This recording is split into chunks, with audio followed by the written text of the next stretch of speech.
and welcome to the Flourishing Introvert Talks with me, Jo Rawbone. This is the podcast that celebrates the natural gifts of introverts so that we can flourish in all situations. Episode 203, Taking Stock. This is the final episode in my Gifts and Gratitude series, and today, as we draw the year to a close, I want to encourage you to look back over the past 12 months. Now, before you groan and switch off, I want this to be an entirely different process to the ones you may have undertaken before. I can't tell you for how many years I've been asked to reflect and recap, but for too many of those years my mind would immediately turn to all that went badly, whether it was in my control or not. Then it put a dampener on the memory of the whole year. I'd end up feeling rubbish and probably take myself to bed early. Not this year. Life is too short for that kind of pity party. Besides, it doesn't move us forward in any positive way. So from now on, that kind of feeling sorry for myself is banished from my practice and banished from yours. So in this short episode, I'll be sharing my altogether more useful practice so that you feel more inspired and positive as you reflect on what has been. I'm sharing this as an end-of-year process, but honestly, you could use it any time of the year, at the equinoxes, at the change of the seasons, or at the end of each business quarter. It's entirely up to you. And I'm refining this process all of the time, so please feel free to make it your own. However you choose to use it, there are a few rules for our looking back. Number 1, get in the right state of mind, one where you can honestly reflect and still be kind to yourself. Make sure you're not going to be disturbed for an hour or two, so choose your time and place carefully. Remember boundaries, so don't expect others to be mind readers. Let them know that you're not contactable for a little while. Number 2, create the right environment. I make a ceremony of this, so I'll have candles or incense, my favourite charged crystals, and some beautiful paper to write on. I'm very kinesthetic, so the quality of the paper really matters to me. I'll choose the background music carefully so it enables relaxed alertness, our alpha brainwave pattern. This is usually music between 50 and 75 beats per minute, higher than real relaxation music, but lower than energizing music. At 60 beats per minute, both the right and the left-hand sides of the brain are activated. And that's important for this kind of exercise. There are so many great tracks at that speed, including my all-time number 1 track, Otis Redding's Dock of the Bay. But there's also The Sound of Silence by Simon and Garfunkel, Something About Us by Daft Punk, and Only Love by Ben Howard, and the list goes on. There are literally hundreds of tracks at that right kind of beat. Number 3 on the list, and this one is really important, is no overthinking, regretting, or guilt trips. I want this to feel like a party for one, a celebration of all that has been, you survived it after all, and focusing on all that is good in your world. This enables you to focus on what you really want to hang on to or want more of during the year ahead. Number 4 is I invite you to notice and register the failures or disappointments honestly, and from the perspective of what can I learn from that? We all have things that didn't work out, and there are lessons in all of them if we care to look. Failing does not mean you're a failure, nor does it mean I'm a failure. We're just experimenting in this life, often making it up as we go along.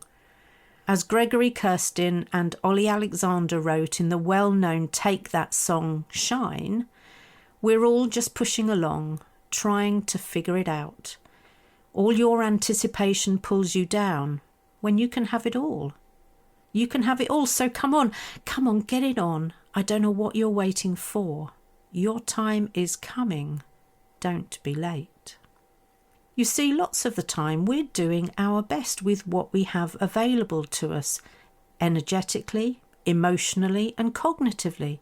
And sometimes we get the ingredients of our experiments wrong. No biggie. Usually no one died, and you're still here to give it your best once again. Bravo!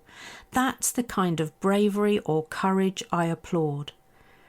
As George A. Custer reputedly said, it's not how many times you get knocked down that counts, it's how many times you get back up.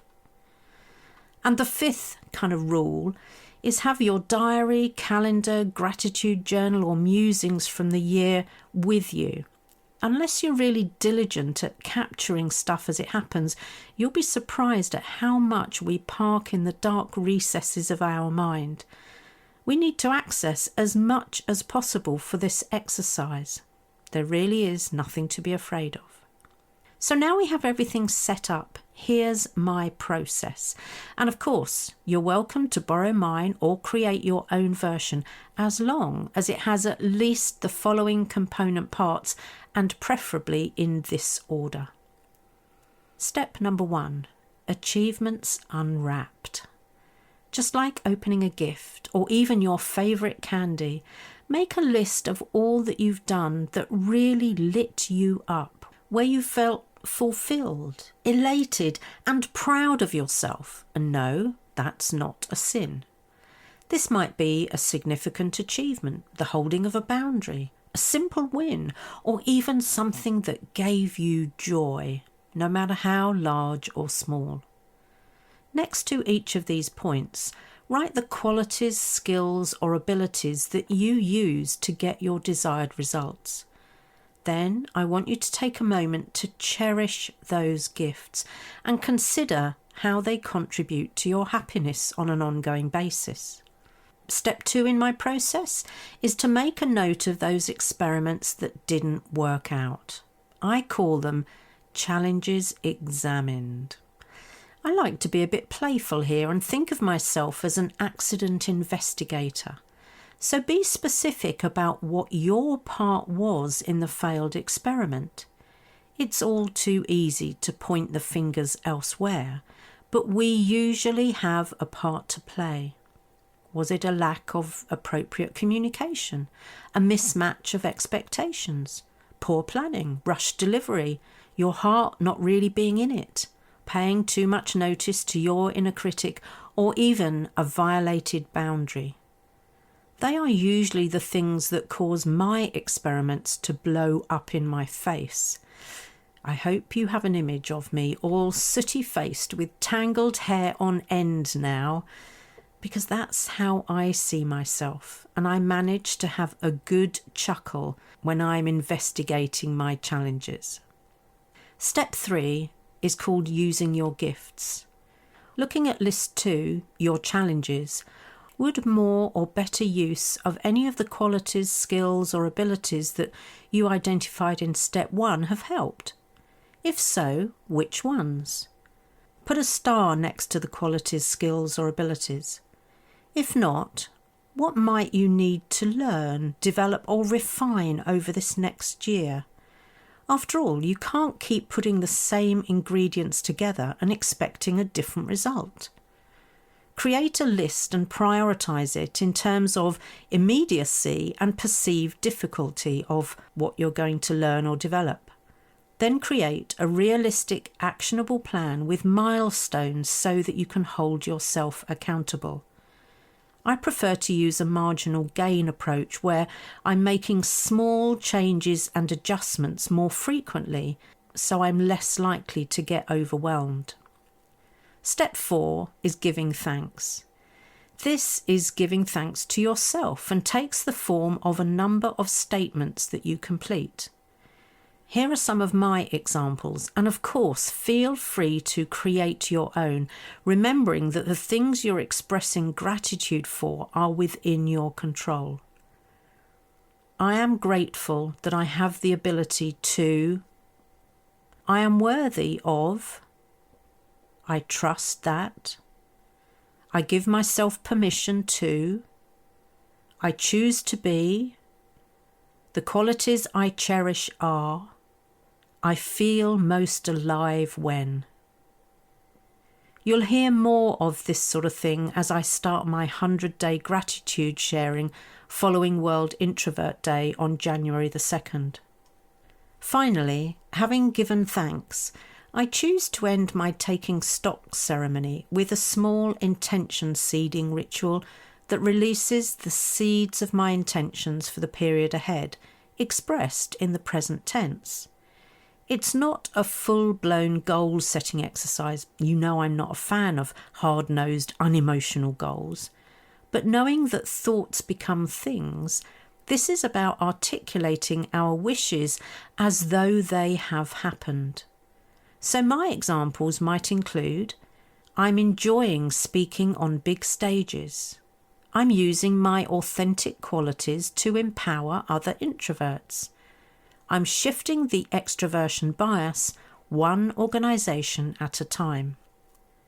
My absolute favourite way to do this is by writing them on flash paper and then watching them be taken by the elements, a bit like our letters to Santa when we put them up the chimney. These statements become the affirmations that I have close to hand, and I have them as screensavers and bookmarks so they are always in sight. So there is my gentle process to take stock of 2023 so that I'm ready to rise in 2024. Have fun with this process, and as ever, if you'd like to share your process or your seeded intentions, you can always email me. In summary, taking stock should not be a dry, boring process that has us feel like failures, but a creative expression of your progress leading to your dreams, desires, and intentions. It includes elements of positive psychology, appreciative inquiry, and marginal gain approaches in order to release the fullest expression of who we are in the world. I say, watch out, world. The introverts are on the rise. If you enjoyed this episode as much as I did, then please subscribe, rate us and leave a comment, because we know that helps other people find the podcast. And if other people find us, other introverts can flourish.